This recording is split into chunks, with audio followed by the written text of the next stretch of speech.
Tulad ng marami sa atin, yung mga kaganapan itong nakarang araw ay nagbigay sa akin ng halo-halong pakiramdam.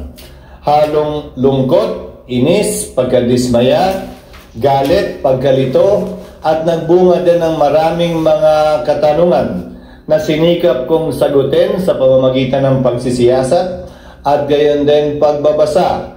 Dahil para sa akin, importante na mabigyang linaw ilang sa mga isyu at mga kaganapang pwede pang mangyari sa mga susunod na araw upang walang duda, hindi mag-alang-alang ang ating mga kababayan kaugnay sa mga mangyayari sa susunod na buwan. Hindi ko man masagot lahat ng katanungan, kaya itong sagutin ng iba't ibang ahensya kung saan nakabinbin ang mga isyu at katanungang ito. Tulad ng sinabi ng Pangulo, ayon kay Secretary Remulla, hindi ito panahon para magdiwang. To quote specifically, ayon kay Secretary Remulla, this is not a time to celebrate. At dama ko ang marahil pinagdaanan ng Pangulo na naging mabigat na desisyon ito para sa kanya. Ang pwede ko lamang maihalin tulad dito ay parang nung governor ako. Nung governor ako, may isang malapit akong kaibigan at kasamahan sa trabaho na inakusahan na pinatay yung di umano pumatay din sa kanyang ama 20 years ago bilang gobernador at bilang ama ng lalawigan. Yung akusado, yung pumatay ay kaibigan ko, kakilala ko at kasama ko sa trabaho. Yung pinatay niya, tiga Sorsogon din. Pero kinailangan kong sundin yung sinasabi ng batas at hanggang ngayon kinakaharap niya yung kaso at hanggang ngayon din nakapihit pa siya kaugnay ng ginawa niyang pagkakamali. Bagaman, sabi ko nga, yung kanyang tatay, nung 8 years old siya, pinatay nung taong yon pero inareglo yung kaso kung kaya't hindi nakulong. Hindi ko alam kung anong mararamdaman ko rin ng mga panahong yon. Kaya naging mabigat yung pinagdaanan marahil ni Pangulong Marcos kaugnay sa bagay na ito. Dahilan at rason para maging normal para sa bawat Pilipino rin na may maramdaman na kabigatan o pagkalungkot sa mga nagdaang kaganapan na napanood nating lahat sa telebisyon. Naniniwala kayo na legal yung nangyaring pag-arrest of months sa due process at kayo pag-turnover sa ICC? Hindi na para sa akin sabihin kung legal yun o hindi dahil nakabinbin na yan sa Korte Suprema. Naghain na ng karampatang kaso para sa habeas corpus ang ilang individual at nakabinbin na sa korte yan at pinakomentaryo na nga ang pamahalaan kaugnay niyan. Siguro mas kaya kong sagutin ang tanong ay ito, papaano kung nanalo ang mga petitioners? Paano kung yung nag-file ng petition for habeas corpus, meaning produce the body, ay nagwagi at nag-utos ang Korte Suprema na i-produce yung katawan at iuwi dito? Ano mang desisyon ng Korte Suprema, hindi binding sa ICC. Dahil wala namang jurisdiction ng ICC doon. Pero binding ang anumang magiging desisyon ng Korte Suprema, kunwari lang, sa mga opisyal ng pamahalaan. So kung mangyayari yun, ang gagawin ng Korte, pag-uutos sa pamahalaan na gumawa ng mga hakbang para may sakatuparan yon sa pamamagitan ng pag-intervene halimbawa sa ICC, pero sa dulo, desisyon pa rin ng ICC yon dahil anumang desisyon ng Korte Suprema, binding lamang sa mga opisyal ng pamahalaan at mga Pilipino at sa Pilipinas kung saan siya may jurisdiction. So, Sir, mas malaking problema ba yun kapag naglabas ng ganong decision ng SC? Hindi siya problema. Yan ay magiging kautusan ng Korte Suprema na part of the law of the land. Sa gusto man o ayaw, sangayon man o hindi ang pamahalaan, ay dapat nilang sundan.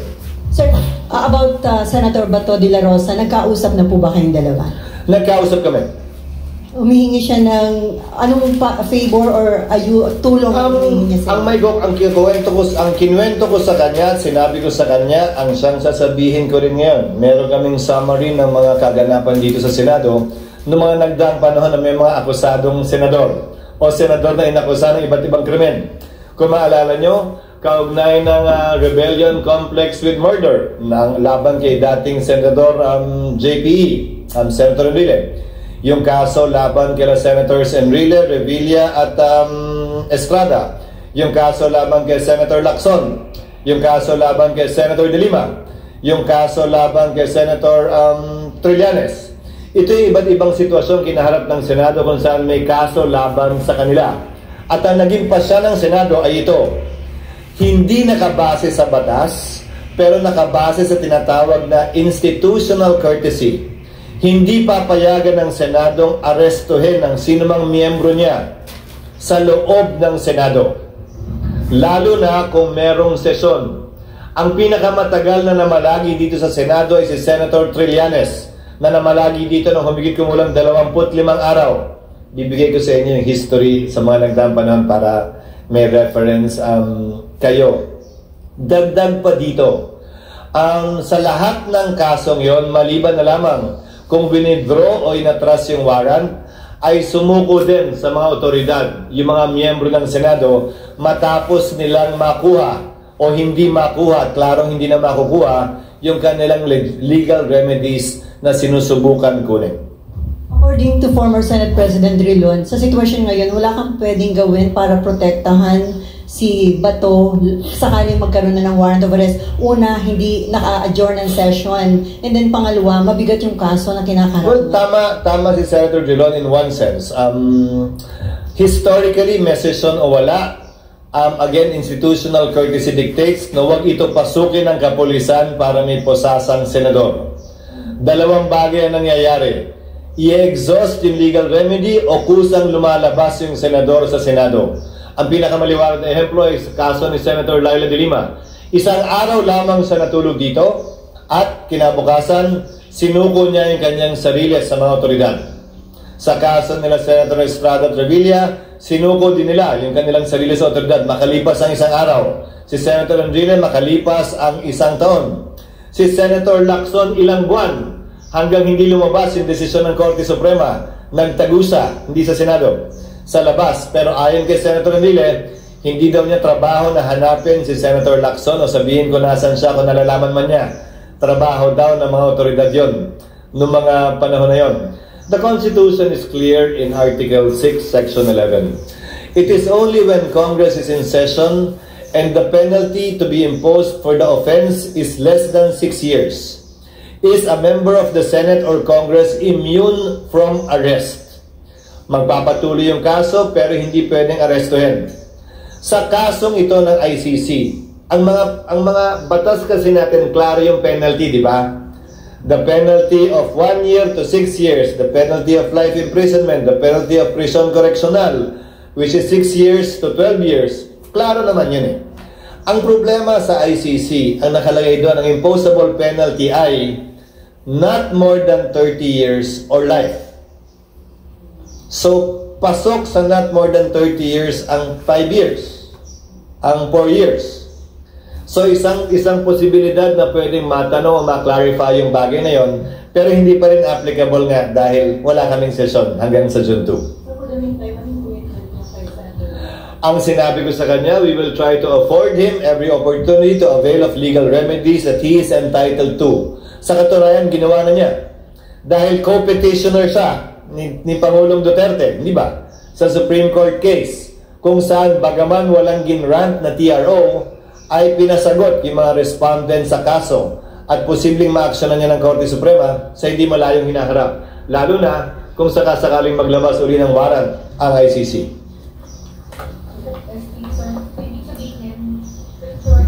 Hindi na siya pwedeng arrestuhin inside the premises of the Senate. Inside the premises of the Senate. And that practice is also part of our rules. But again, hindi naman ito rason para, kasi yung nangyari kay Senator Trillanes, 25 days. Ano yung sitwasyon nun? Nirevoke, binawi yung amnesty. At pending sa korte, yung pagbawi ng amnesty kung legal nga ba yun o hindi. Wala pa. Nagde-decide yung korte kung mag-iiso o hindi, pero anytime pwedeng ilabas.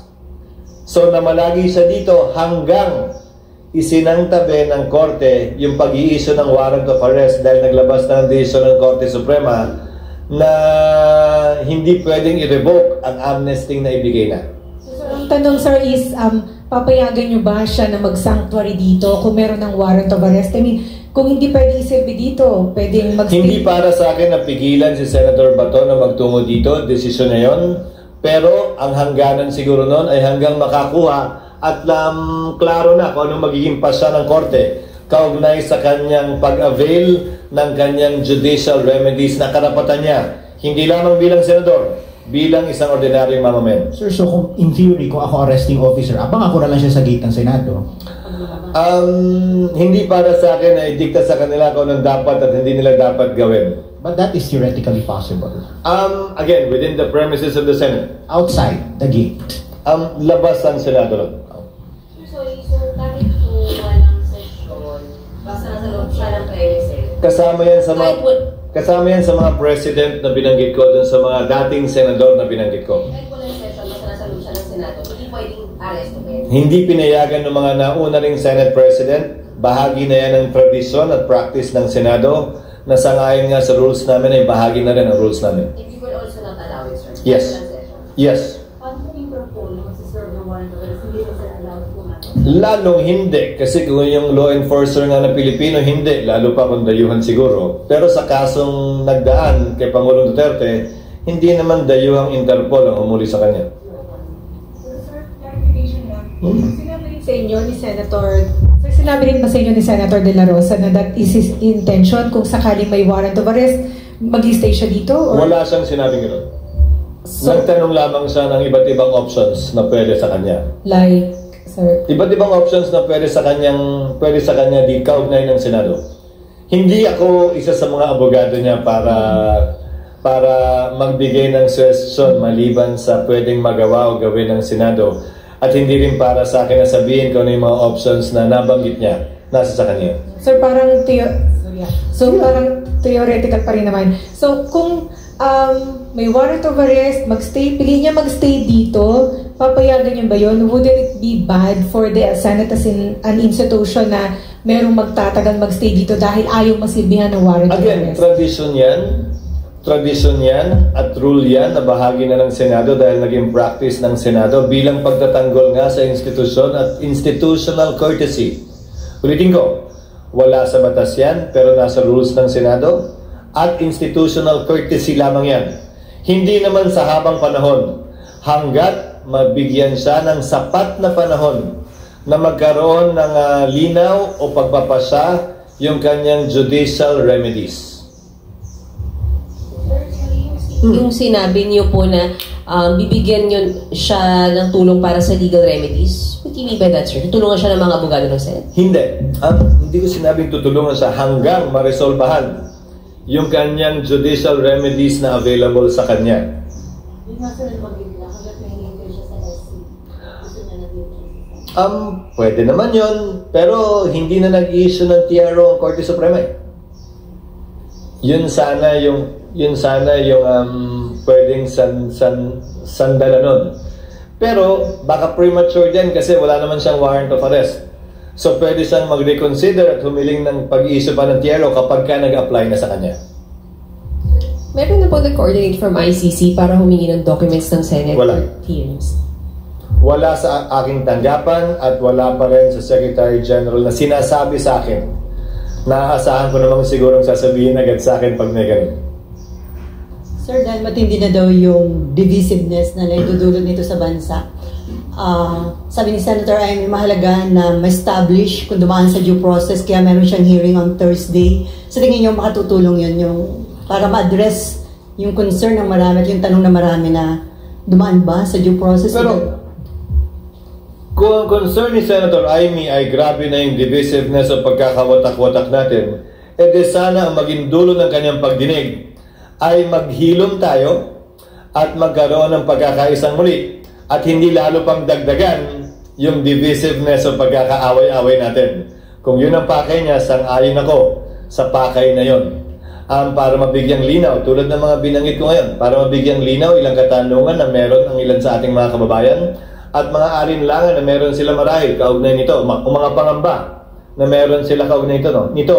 Sana hindi makadagdag yung pagdinig na yan kaugnay sa lalong paglalim pa ng sugat at hidwaan sa pagitan ng ating mga kababayan.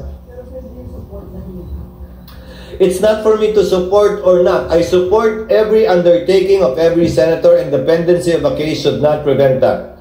Klaro sa mga naging desisyon ng Korte Suprema na ang pagkakaroon ng kaso sa Korte base sa Sabio at Chartered Bank case ng Korte Suprema ay hindi pwedeng maging hadlang para magsagawa ng hearing ang Kongreso dahil magkaiba ang pakay nun. At hindi naman pwede, porkit may mag-file ng kaso, hindi na pwedeng tingnan o imbestigahan ng Senado. So sinusuportahan ko ang kapangyarihan ng Senado na magsagawa ng pagdinig, bagaman may kasong pending sa korte ngayon. Sir, ano yun? Moto proprio, di ba? Moto proprio yun, walang res regarding that. Wala pa, dahil hindi pa namin naamyendahan yung rule na nililiwanag or pinagbabawal yan. So sa ngayon, ang rules ng Senado, pwedeng mag-conduct motu proprio ng hearing ang kahit na anong komite. Noon, dun sa mga nauna rito, tulad ni Sally, Blue Ribbon Committee lang ang pwede. Inamyendahan yung rule para payagan lahat ng komite. Nagkaroon ng issue, kung maalala nyo, ilang buwan na nakalilipas at kinonsidera naming limitahan ulit, isa na yung gripo, ika nga. But we did not get to amending that rule. So the rule still stands up to today na lahat ng komite kapag ka-recess ay pwedeng mag-conduct ng hearing motu proprio. At hindi pwedeng pigilan, hindi ko pwedeng pigilan o mapigilan. Sir, so far madami na daw protest action in support of Duterte. Do you think it would affect yung economy, and ano yung your take on that? Palagi may epekto anumang ingay sa politika sa mga negosyante. Magpepreno ng konti, magpipigil-pigil ng konti, pero sana habang naiibsan ito, habang humuhupa ito, habang lumilinaw kung anong mangyayari sa mga susunod na araw, buwan at linggo, huhupa din yung pangamba ng mga negosyante at manunumbalik yung kanilang pamumuhunan sa ating ekonomiya na lubusan nating kailangan sa panahon ito. And on Senator Robin, nandun pa din siya sa dahig. Sabi, di ba, hindi niya kailangan kumuha ng travel authority since personal naman yun. Hanggang break, pwede siya doon? Karapatan niya yun. Napagpasa na yan sa kaso ni Marcos versus Manglapos ng Bahagya na nireiterate yung right to travel at ang limitasyon lamang ay specified. Kaya nga naging pasya ni dating Senate President Drilon, hindi na mag-require ng TA. Kasi kung ang korte nga hindi pwedeng pigilan ng isang Pilipinong magbiyahe, sa pa daw kaya bilang Senate President, lalo na kung pribado yung biyahe. Pag official trip, ang nagiging epekto lamang naman ng TA pag official trip ay yung travel tax, hindi kailangan bayaran. Pero maliban doon, wala namang epekto yung TA talaga. Sir, pag authorized din na gamitin yung diplomatic passport niya, yun ang epekto ng pagkakaroon ng TA. So malamang ang ginamit ni Senator Padilla ay yung kanyang private passport. Sir, di ba pagka may TA ka o pag wala kang TA, pwede kang harangan ng immigration? Oo, kung requirement yon ng batas na dapat may TA ka. Halimbawa, nung governor ako, kailangan may TA ako mula sa DILG secretary. At pwede akong harangin ng immigration kung wala ako nun. Pero since walang ganung requirement bilang senador, hindi siya pwedeng harangin ng immigration at sabihin may requirement ng TA. Dahil ang Senado mismo hindi nagre-require ng TA. Sir, itong, balikan ko lang yung tungkol sa mga rallies. Do you think itong rallies will ripen into like a people power kind of scenario? Hindi para sa akin na sabihin yon, pero ang pwede kong makomentaryo lang siguro, karapatan ng ating mga kababayan na magpetisyon sa gobyerno kaugnay ng sama ng loob nila sa pamahalaan. Karapatan nila yon na ginagarantiyahan ng saligang batas. At para sa akin, marapat lamang na payagan at pahintulutan yan na sinabi naman ng gobyerno na papayagan at papahintulutan nila. Dahil saklaw yon ng Bill of Rights na ginagarantiyahan ng ating saligang batas. Basta't mapayapa yung mga pagtitipon na yun. Medyo babalik. May connection. Sir, kung sakali lang pong magkubkub si Senator Bato dito tapos magsa-start ng impeachment, may effect ba siya in any way, sir? Like, madidelay ba the impeachment, pre-trial, trial? Wala ako nakikitang rason para madelay yun. At least, hindi siya malili.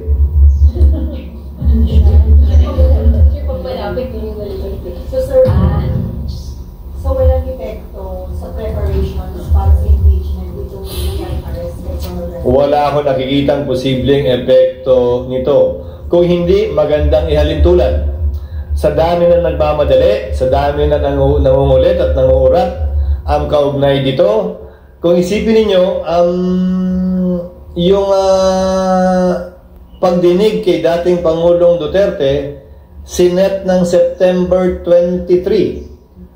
6 na buwan matapos masimulan, At kung isipin nyo, nakadetine pa. Pero aabutin pa rin ng 6 na buwan. Ni wala silang recess. Pwede nilang iset yan anytime. Pero minabuti nilang magkaroon ng ganong kahabang preparasyon. Hindi lamang sila, pero magkabilang panig. Kaugnay sa kasong ito. Wala rin silang recess.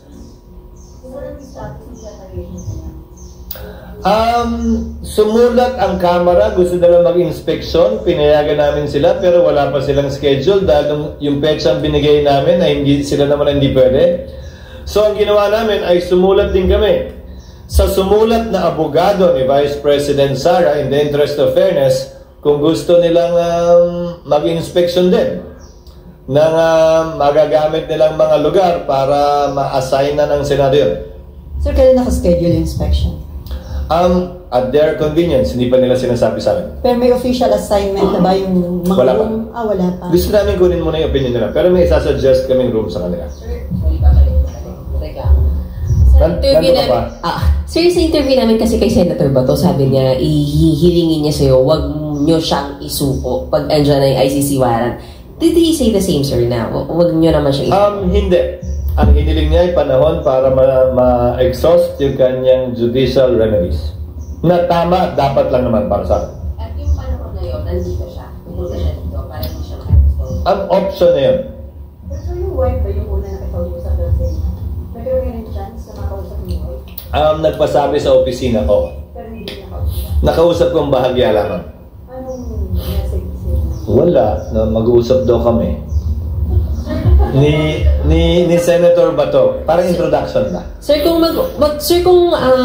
option ni Senator Bato na dito muna habang hinihintay ma-exhaust yung judicial remedies, ano pong sinabi niyo, sir? Ano? Kung option ni Senator Bato na dito muna siya habang hindi na-exhaust lahat ng judicial remedies, pumayag po kayo, sir? Nagawa at nangyari na yan noon, ang sabi ko sa kanya, at kinuwento ko rin sa kanya, yung bibigay ko sa inyong karanasan ng Senado sa mga nagdaang panahon, sa mga ibang senador. Pumayag kayo, sir? Oo, kasi nga nagawa na yan dati. So, sir, hindi siya forever na pwede magkaroon dito in case may warrant of arrest? Hindi naman. Hanggat matapos yung judicial remedies niya, hanggang ma-resolvahan yun. Wala siyang parang time limit. Again, I'll give you the precedents. Merong 1 araw, merong 5 araw, may 3 araw. Ang pinakamatagal ay 25 days. At wala namang time limit na in-impose ang sino mang Senate President ng mga panahong yon sa incumbent senators na humarap sa parehong sitwasyon. And nag-promise po ba siya, sir, na pag natapos niya yung judicial remedy, susuko po siya? Siguro on his oath as a senator, that's enough. Hindi niya kailangan mag-promise sa akin. But on his oath as a senator, I think we should expect that of him. So, sir, Susuko siya para makasama niya daw si dating Pangulo Nasa sa kanya yan. Hindi para sa akin na timbangin yung kanyang mga sagot sa iba't ibang tanong na pinupukol sa kanya. and sir, factor pa kung marere-elect siya. Kasi kung hindi siya marere-elect, hanggang June 30 na lang siya. At hindi na siya pwede magtago dito after June 30.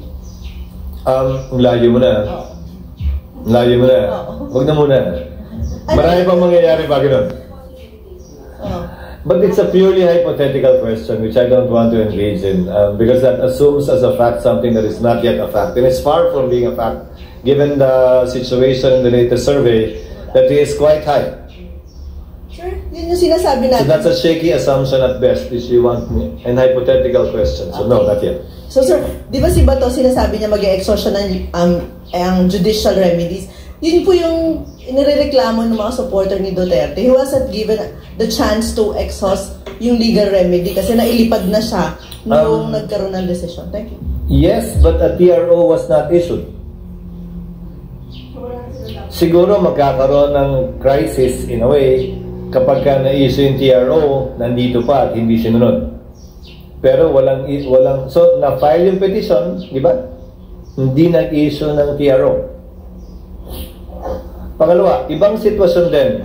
Again, ito yung diskusyon na lamang. Ibang sitwasyon din kung may nakabinbin na kaso dito.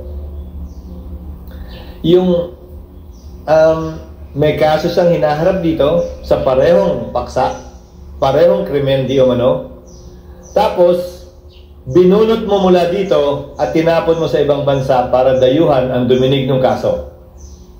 Ibang sitwasyon yun.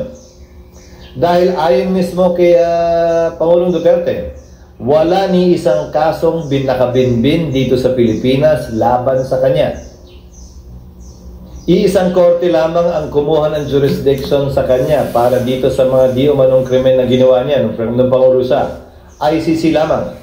There is no Philippine court that is actually hearing the same case. Nung panahon niya bilang Pangulo, maunawaan ko yun. Dahil may immunity from suit siya. Si Senator Bato wala. Pero wala din nakabingbing kaso laban sa kanya. Hindi, ang sinasabi ko lang, yung sinasabing pinagkanlulo, wala naman kasing kaso dito eh. So, sino naman at ano naman ang tatakbuhan ng mga biktima dito?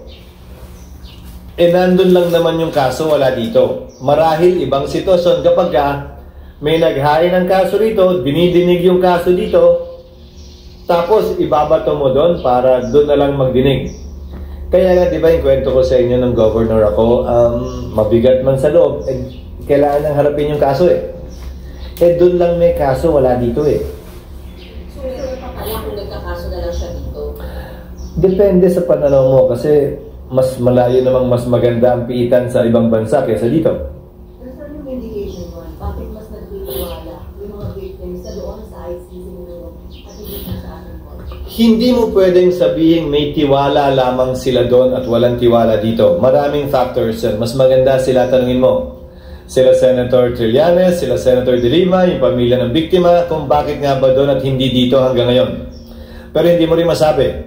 Ngayong nandun si Pangulong Duterte, baka may mga maglakas loob na rin maghain ng kaso dito. Pero hindi para sa akin. Nasabihin niya.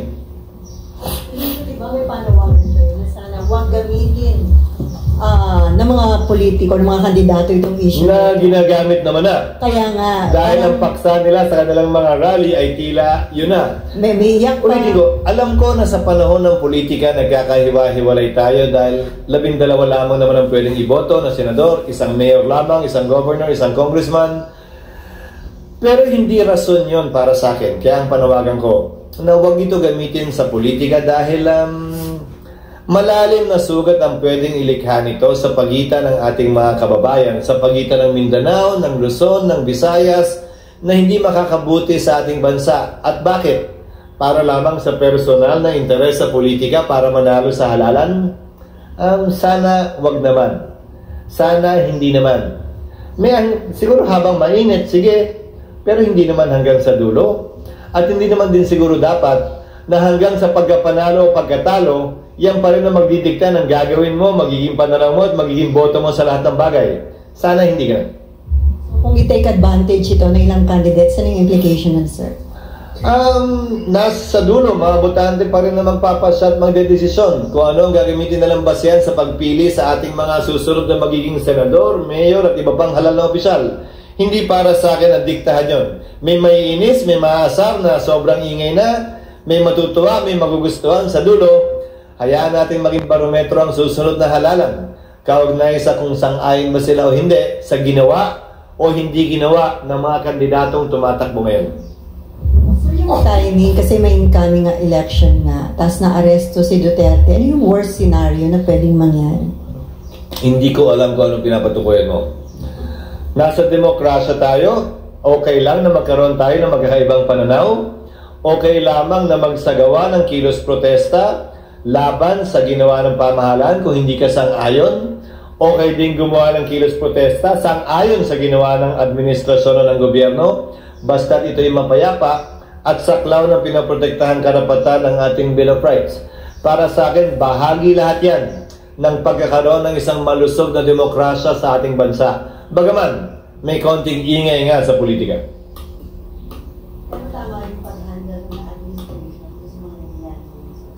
Ang unang statement ko ay klaro naman.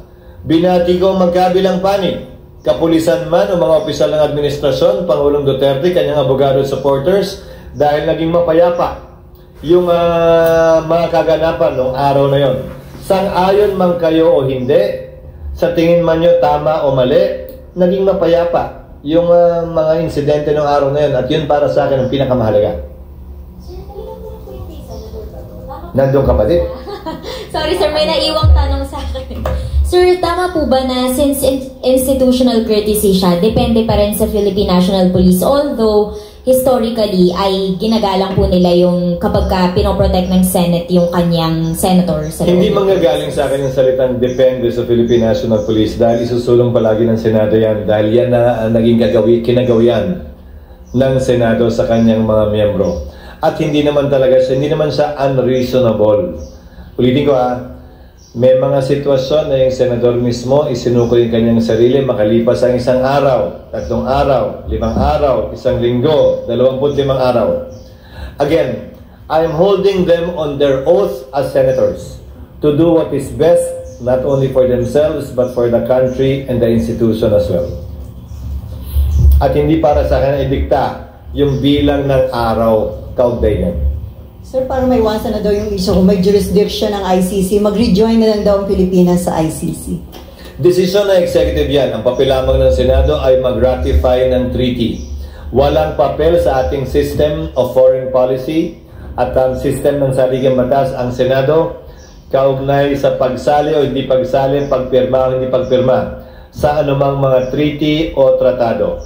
Pero kung nabanggit mo rin lang, suriin natin. Pansamantala.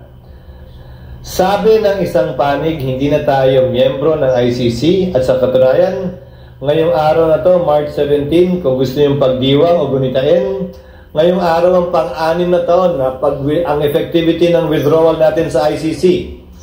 It was on March 17, 2019 that 2019 that our withdrawal became effective in the ICC. The notice of withdrawal was sent in 2018, but it became effective March 17, 2019. Kung nag-withdraw tayo dyan ayon sa isang panig, ba't ginagamit pang basehan sa pag-enforce ng warrant? Pero ang ginagamit din naman nilang basehan na illegal yung pagkaka-aresto ay yung Rome Statute pa rin. Pwede ba yan? Hindi naman pwedeng legal at illegal at the same time yung parehong statute na ginagamit. Hindi ba? May kasabihan nga sa Latin. Ito ang pagpipilian, pagdedesisyon ng korte actually kaugnay ng isong ito. Kung talagang hindi kayo sang-ayon na tama yung pagkaka-aresto. May prinsipyo sa batas sa Latin na nagsasabing male captus bene detentus. Ibig sabihin nun, maliman ang pagkakahuli, pwedeng tumuloy pa rin ang paglilitis. Yung kabaligtaran nun, meron ding prinsipyo. Male captus, male detentus. Yung maling pagkakahuli, hindi pwedeng magpatuloy ang isang paglilitis dahil dun sa maling pagkakahuli. Ang ICC, nagpasya kaugnay sa dalawang prinsipyong ito. Minsan, male detentus, minsan male captus bene detentus, pinayagan tumuloy ang paglilitis, minsan hindi. So nasa sa kanila kung anong gagamitin nila sa kasong ito.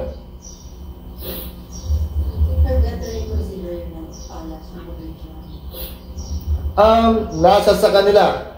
Ayokong i-preempt anumang magiging pasa ko kapag ginawa nila yan kaugnay sa boto ko sa pag-ratify. Again, under our Constitution, the President is the chief architect of foreign policy. That's why the Senate did not have a say with respect to the withdrawal of former President Duterte in the ICC. May nagkaso, di ba? Na sinabing, kung may papel ang Senado sa pag-ratify, dapat may papel din ang Senado pag nag-withdraw. Hindi pwedeng walang say ang Senado. Sabi ng Korte Suprema, walang say ang Senado. Dahil ang chief architect na ng foreign policy ay ang Pangulo. So ang pagbalik natin, ganun din ang magiging sagot ko. Ayon sa desisyon ng Korte, kaugnay ng pag-withdraw natin, desisyon din ng Pangulo ang pagbalik natin. Kapag na-decide to rejoin the ICC, same process, i-ratify yung kailangan ganun. Oo. Ganun muli. Magsisimula muli sa simula. Isusumiti sa amin, i-ratify namin.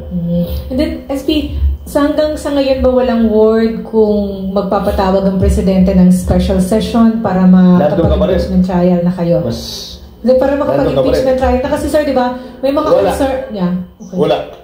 Walang pasabi at hindi rin kami nagkakausap. So may concern ba kung halimbawa, yun nga, magpatawag ng special session, mag-impeachment trial na kayo habang may situation sa ICC ang dating Pangulo, hindi ba magkukos ito ng tension or mas malaking Wala ako magkahiwalay na insidente yan. Wala ako nakikitang ugnayan ng dalawang yon at hindi rason na maantala ano man ang dapat gawin ng Senado kaunay sa trabaho namin dito at kung anumang nangyayari sa dahig. Sir, hindi ba magiging lalong divisive at baka magkaroon ng mas malalaking protest kung habang may ICC case, may impeachment trial? Wala sa batas na ipagpapaliban namin ang impeachment dahil may ICC. Wala sa batas na ipagpapaliban namin ang impeachment dahil may kilos protesta. Walang ganong basehan para magbago anumang ninanais o direksyon ng schedule na nais naming tahakin sa ngayon. Sir, just to check, hindi naman nagbago yung timetable nyo sa impeachment. June 2 pa rin, July 30 pa din. Kung ano yung nilabas yung dati, yun pa rin. Yun pa rin. At ang gaya ng sinabi ko, yun ay mungkahing schedule. Finurnish na namin ang magkabilang panig, ang House at ang ikalawang Pangulo at mga miyembro ng Senado.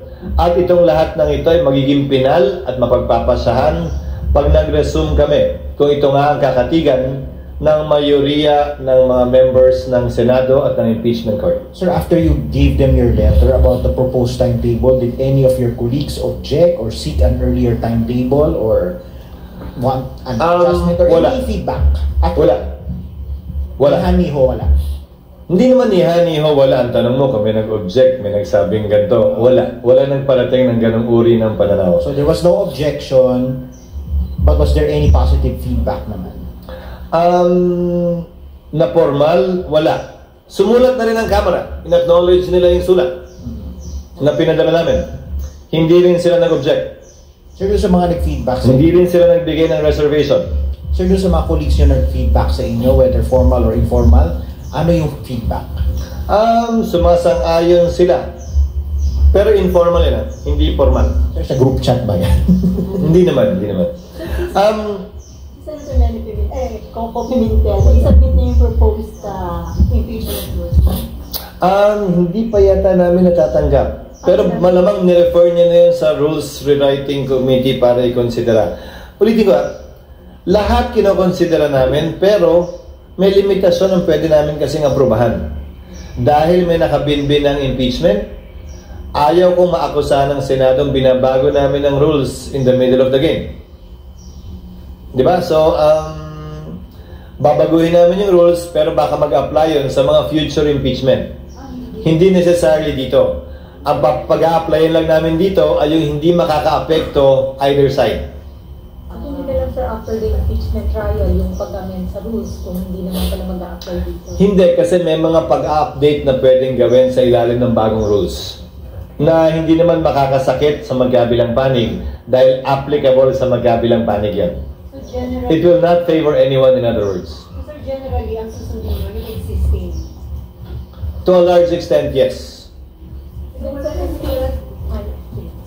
sa meeting na or to update yung rules? Meron pa rin. Lahat yun pinag-aaralan at lahat yun ipepresenta namin pag nag-resume kami para magpagpasahan ng mayoriya. Pero yung proposal ni Senator Coco na sinabi ni Majo na pwede niya itap si Senator Coco na mag-hearing on rules, walang mangyayaring ganun. Hindi na ganun. Hindi ganun ang gagawin. At hindi pa yata nagkakausap din yung majority leader at minority leader kaugnay sa bagay na yan. At nagsalita na rin yata si Senator Tolentino na nais siyang pag-aralan din ito ng siya mismo. So parang hindi siya inclined i-delegate yung kapangyarihan yan. Dun sa timetable ng assessment ninyo dun sa impeachment trial, possible ba na ongoing pa or tapos na yung impeachment trial pagdating ng September 23 ICC hearing? Ang sinabi ko sa inyo, kung masusunod yung mga pre-trial arrangements, mas magiging mabilis yung pagdinig. And hopefully, bago kami mag-recess sa loob ng 3 buwan, ay kaya nang tapusin yung impeachment trial. So, papalo sa petsa yun. Dahil usually nag-adjourn ng Senado bago mag-October 10. So, kung September 23, yung trial, halos yung panahon yun. Pero wala namang ugnayan yun eh. Whether nagsabay, hindi nagsabay, wala namang nakasulat na batas na bawal magsabay. Hindi naman ganun yun. Lalo na, kung busy halimbawa si Vice President Duterte bilang isa sa mga abogado ng kanyang ama, hindi naman nga siya required mag-attend ng impeachment trial sa Senado, maliban na lang kung i-require siya ng impeachment court dahil kailangan siyang i-identify na sa tingin ko hindi naman siguro papasok sa isyong ito dahil kilala naman siya ng lahat. Oo, sir, I mean, wala nang kaugnayan, but pwede siyang tingnan as persecution ng mga Duterte. Hindi para sa akin ang kontrolahin yung kanilang nadarama. Naunawa ko yung kanilang nadarama bilang anak, bilang nagmamahal, na kapatid o ama. Subalit, wala naman sa batas din yun na kailangan isaalang-alang yun kaugnay sa mga pwede at hindi namin pwedeng gawin, sa dapat at di namin dapat gawin. Bagaman, naunawaan ko yung kanilang sitwasyon. Kaya anumang salita na dumalabas mula sa kanilang mga bibig ngayon, na may halong galit, may halong puot, naintindihan ko yun. Dahil bahagi yun, marahil ng pagmamahal ng isang anak sa kanilang ama at pagmamahal din ng isang ama sa kanilang anak. Senator? Yes, ma'am. I'll be asking po sana kasi parte ng executive po lumalabas si Vice President. Ibig sabihin po, sumisweldo siya as far as we know bilang Vice Presidente natin. Is there any legal restriction on a sitting president participating in the legal defense of a private citizen? And could opponent file a legal challenge questioning her role in the defense team? Kasi po sumisweldo siya bilang public servant. Elected po siya as Vice President. How will this affect everything?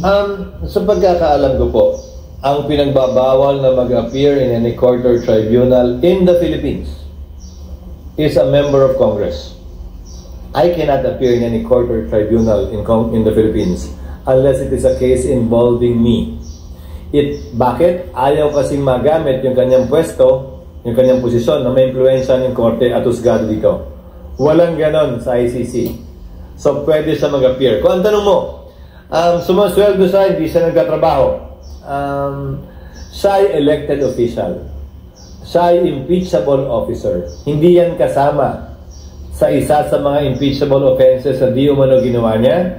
At pangalawa, maaaring gamitin niya ng ating mga kababayan sa pagpasya kung iboboto pa siyang muli o hindi sa parehong pwesto o ibang pwestong tatakbo niya kung siya'y tatakbo. Pero walang batas na nagbabawal na gawin niya yon sa panahon ito. Ay, asan yung papel? Pakibigay na. lang.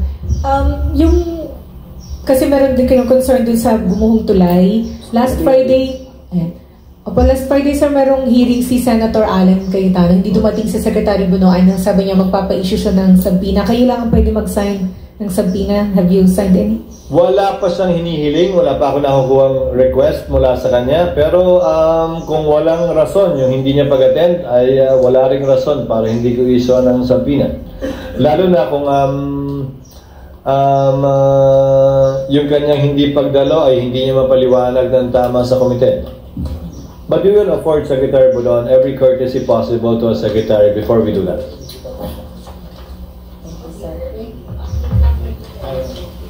Alam na, wala pa eh. Wala. Nandun ka pa rin? Parang layo pa rin. Thank you and good morning.